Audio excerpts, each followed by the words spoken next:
انسان کے ہاتھ کی عدالت والی جگہ اور اس کے نیچے چھوٹی فنگر کے ساتھ جو مٹھی بند کرتے وقت لکیریں ظاہر ہوتی ہیں ان کو ریلیشن شپ لائنز کہا جاتا ہے، اور اسی لکیروں کو شادی کی لکیر سمجھا جاتا ہے۔ تو آج ہم آپ کو بتائیں گے کہ اگر کسی کا طلاق ہوتا ہے تو وہ طلاق کیوں ہوتا ہے، اس میں کس کی غلطی ہوتی ہے، اس سے کیسے بچا جائے۔ اس بات کو ہاتھ کی لکیروں سے یوں سمجھا جاتا ہے، اگر مٹھی بند کرنے کے بعد ایک بڑی لکیر ہو تو یعنی یہ ریلیشن شپ یا ازدواجی رشتے کی طرف اشارہ ہوتا ہے۔ اگر اس لکیر میں بار بار کٹ کے نشان آتے ہیں تو اس کا مطلب اس پہ نظر اثر کے اثرات ہوں گے، اور آس پاس کے کچھ لوگ ایسے ہوں گے جو ان کے رشتے میں اختلافات بڑھانا چاہیں گے۔ ان کو چاہیے کہ یہ ادھر ادھر کی باتوں پہ زیادہ توجہ نہ دیں اور آپس میں رشتے کو مضبوط کرنے کی کوشش کریں۔ اور اگر ریلیشن شپ کی لکیر ٹوٹتی ہے تو اس کا مطلب کچھ ایسے حالات بن جائیں گے جس کی وجہ سے کچھ دیر ساتھ ہوگا اور کچھ وقت اختلاف۔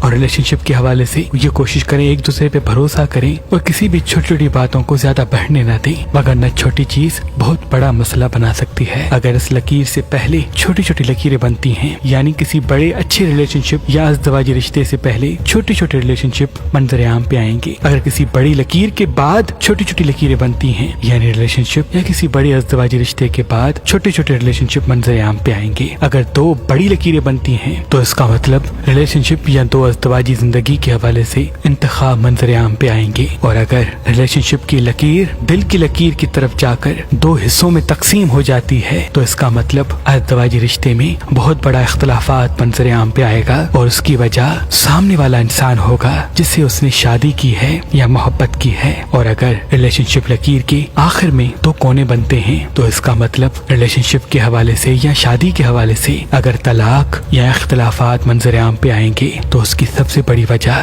یہ خود ہوگا، اس کا مزاج ہوگا، اس کی عادتیں ہوں گی۔ اگر ایسی لکیر منظر عام پہ آئے تو انسان کو چاہیے کہ وہ اپنی زبان کو میٹھا کرے اور اپنے جذبات کو قابو میں رکھے اور چھوٹی چھوٹی باتوں پر اختلافات کو بڑھنے نہ دے۔ اور اگر ازدواجی لکیر کی شروعات میں دو کونے بنتے ہیں تو ایسے انسان کو چاہیے کہ اگر سامنے والا انسان بعض مرتبہ جذباتی ہو جاتا ہے تو صبر اور مٹھاس سے رشتے کو چلانے کی کوشش کرے، اور جب بھی آپس میں بات کرے تو یا ودود و یا اللہ پڑھ کے مسکرا کے بات کریں۔ اللہ کے کرم سے ان کا رشتہ تا دیر باقی رہے گا۔